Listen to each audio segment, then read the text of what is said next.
What's up, everybody? Welcome back to another Marvel Snap video, and today we got something a little bit different for you.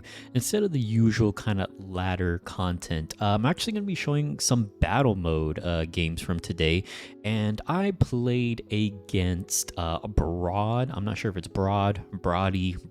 Apologize for getting your name incorrectly, but he is a competitive Marvel Snap player. You see him in a lot of tournaments. I believe he's also the person that runs the Marvel Snap News Twitter account. So shout out Broad, a very strong opponent. It was a small tournament. It was just part of the Marvel Snap battle arenas. They have daily tournaments there, and it was just a 16-player single elim, meaning if you lose once, you're out. I did win the first round, and I played Broad in the second round. And did I beat Broad or did I lose to Broad? I don't know. You're gonna have to stay tuned to find out. But anyways, this is the deck I brought.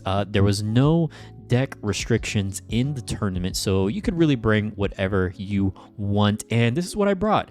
I did do an Orka video, I think it was like maybe a week or two ago, but I think this deck is actually an upgraded version of that deck because we added Darkhawk. Darkhawk is just such a good card. Usually on average, let's say you don't even put any rocks into your opponent's deck, or there's no locations or anything like that that alter your opponent's deck size. On average, he's usually a 4/6, which is still good, a 4/6, and he's ongoing, so he gets buffed by the Spectrum to a 4/8. If you add a rock in with a Korg that we do have in this deck, then usually, yeah, he could be a 4/8. And honestly, it's not a bad thing because that means he's underneath Shang-Chi range at a 4/8. And if you do get him above Shang-Chi range, let's say maybe you get Subterranean as a location, which is really good for your Darkhawk, then you can protect him from Shang-Chi with the armor as well as the Cosmo. So this is kind of like my latest iteration of what an ongoing deck could look like, and I think this deck is actually legit. I've been playing this on ladder as well. I'm rank 88 at the time of recording this. I can even show you guys, just for transparency's sake. But anyways, this is the deck I've been playing lately on ladder and as well as in tournaments and battle mode, and it's been pretty decent. Of course, it's still gonna struggle against some of the top decks like Shuri. I got absolutely crushed by a Shuri deck earlier, but it's still like a strong deck if you know how to pilot it correctly, right? So we have a lot of ongoing cards: Ant-Man, Armor, Lizard, Mr. Fantastic, Cosmo. These are all just like really good, just good cards, right? Good ongoing cards that get buffed by the Spectrum. Again, we threw in the Darkhawk in here as another kind of alternate win condition. And then we have Korg to buff up the Darkhawk. And then we have Namor. Namor is kind of a spicy pick, honestly. I'm kind of liking Namor right now because if he recently got buffed a couple months ago from a 4/5 to a 4/6, ongoing +5 if this is your only card here. So he can potentially be a 4/11, and he is ongoing, so he can get buffed by Spectrum as well. And 4/11 can sometimes hold down a lane on his own. Sometimes it can really just kind of catch your opponent off guard, and I'm really liking him. And let's say even if you don't get his ongoing ability off, he's still 4/6, which is decent stats, right? Like, it's not bad. And then we have Klaw. Klaw is just a really good card. A 5/4 with ongoing. The location to the right has +6 power. Really good in feeding power into, let's say, your Namor lane or your Orka lane. Maybe your opponent thinks, okay, well, that's all the amount of power they can have in that lane is capped out at 11. No, we can put +6 with Klaw. We also have Mr. Fantastic for extra reach in those locations. Sometimes Klaw can contest a tricky location that you can't play any cards in. And then we have Sandman. Sandman's a really good card right now. There's a lot of Sarah decks going around, a lot of bounce decks, negative decks, just cards that like to play multiple cards per turn on the final turn of the game. Sandman just absolutely destroys that. And yeah, I really like Sandman in this list. And then our two big finishers, of course, Spectrum, going to buff all our ongoing cards by 2. And then we have Orka, which is just a big body to slam down on the board. A 6/9 with an ongoing ability +5 power if this is your only card here. So a total of 14 power. Honestly, I can even see him going to either 6/10 +5 or 6/9 +6 for an overall total of 15 power. I think 15 power would actually be fair. That'd be in line with Destroyer, right? since destroyers usually played with ongoing decks with like Professor X and things like that. But this is my iteration of an ongoing deck. Personally, I'm not a fan of the ongoing destroyer package, but that's just my preference. I really like Orka. I mean, 14 power is a lot if he's alone in his lane, and again, you can feed extra power into that lane with Mr. Fantastic and Klaw.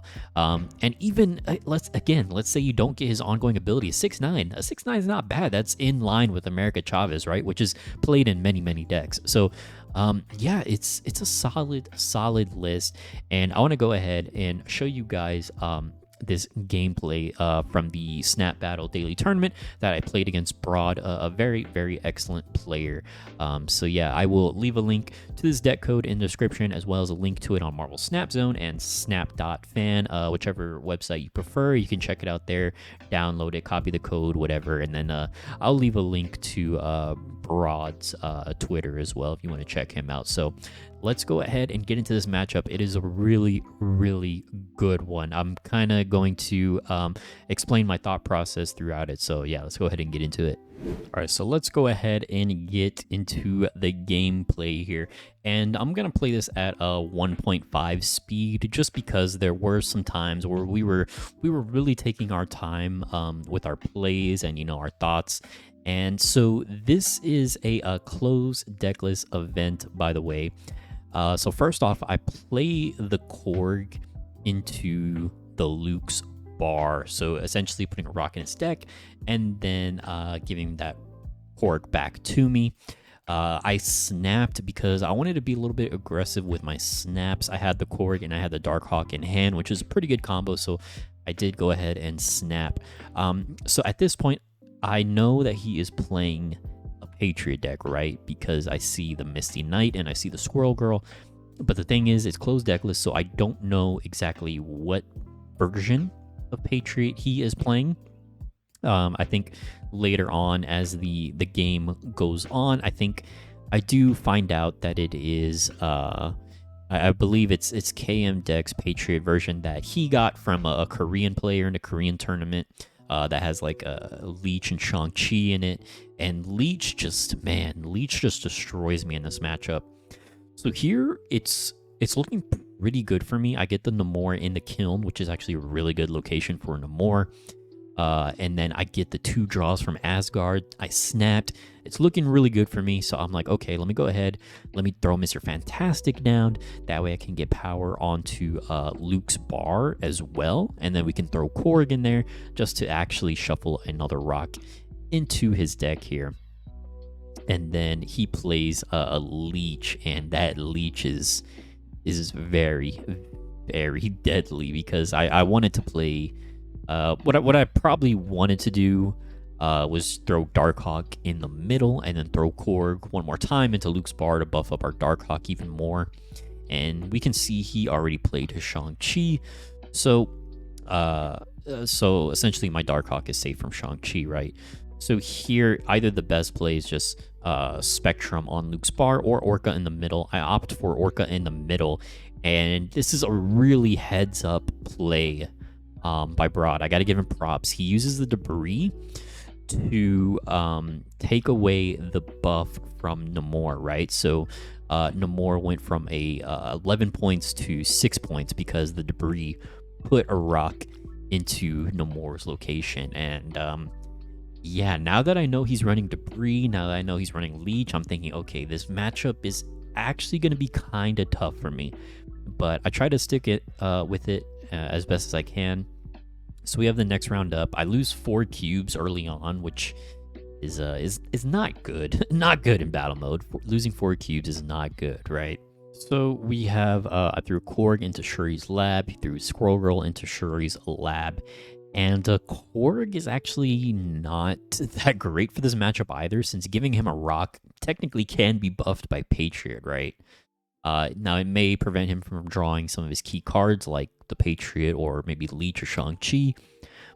But yeah, shuffling a rock into a Patriot deck is not necessarily a bad thing for him.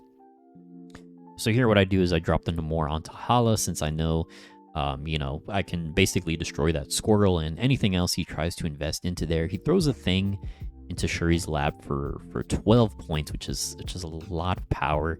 I don't run a Shang-Chi in my deck, so I don't have anything to destroy it. But my thought process here is, okay, let me throw either armor or Cosmo into Shuri's lab to protect my lizard from Shang-Chi. And unfortunately, I picked the wrong location for the Cosmo because he hit me with the leech again on Shuri's lab.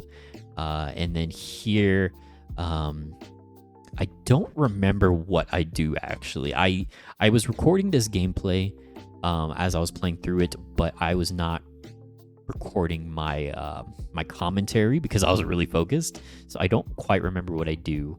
But I do Mr. Fantastic and Ant-Man. He plays Patriot, Mystique, Wasp, and that is a 2-cube loss from me, unfortunately. So next up, we get into round 3 here, and I'm like, okay, I see your game. I see you're playing the leech. We throw a Korg onto Orka's Forge. Collapse Mine comes out. Not good for us, so we skip our turn here, but he skips his turn as well, so we're still in the lead. Wakandan Embassy comes out, which is really good, so we play Sentinel and an Ant-Man into the middle location. And I believe it was me that snapped there. Yeah, it was me that snapped there because my hand is looking pretty good, right? Like, my whole hand got buffed. We got Sentinel, we got Ant-Man. Then he drops Missing Knight, and then again, there's that rock, right? Like, the rock even got buffed by Wakandan Embassy.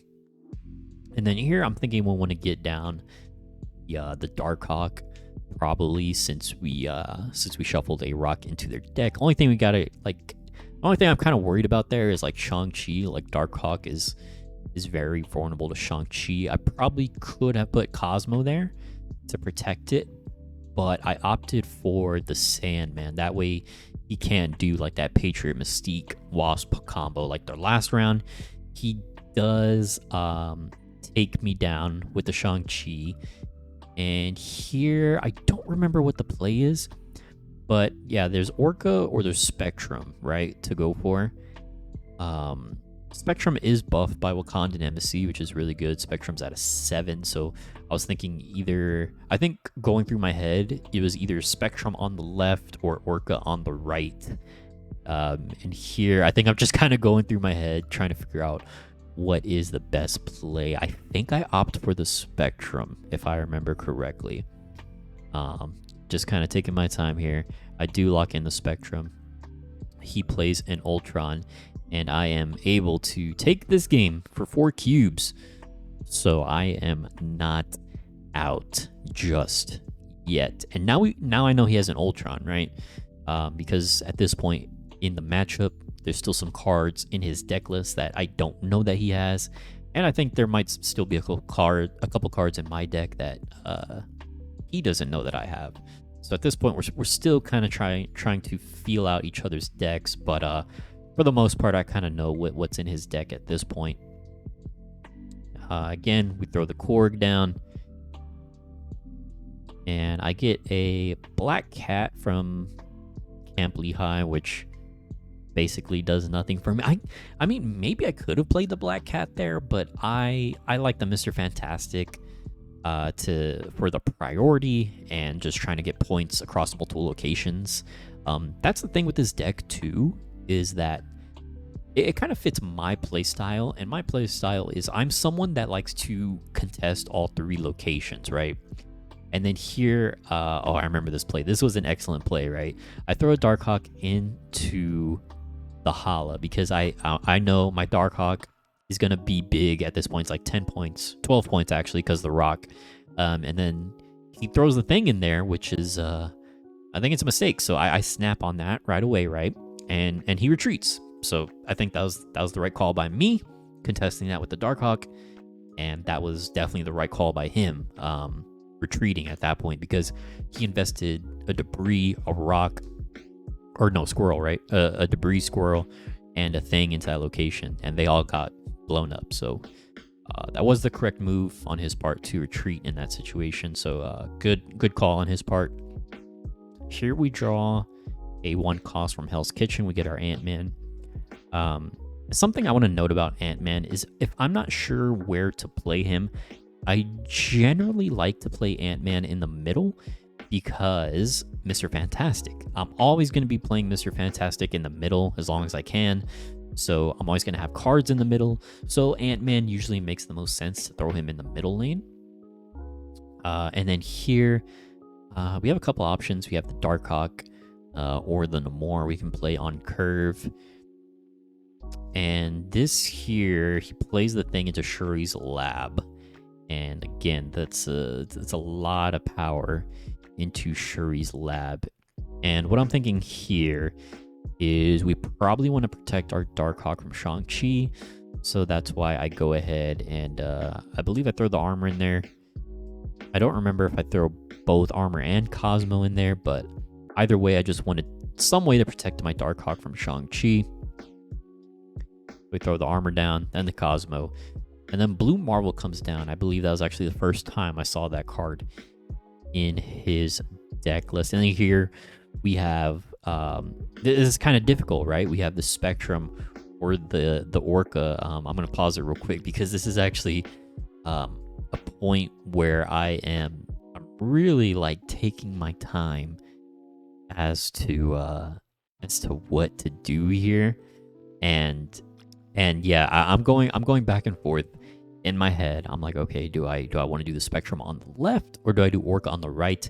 And again, with my playstyle, I'm someone that likes to contest all three lanes. I think this was a mistake on my part, but I think I ended up going with the Orca on the right, which was the wrong call because the Orca will double to 18 power because of Shuri's lab, but then he gets +5.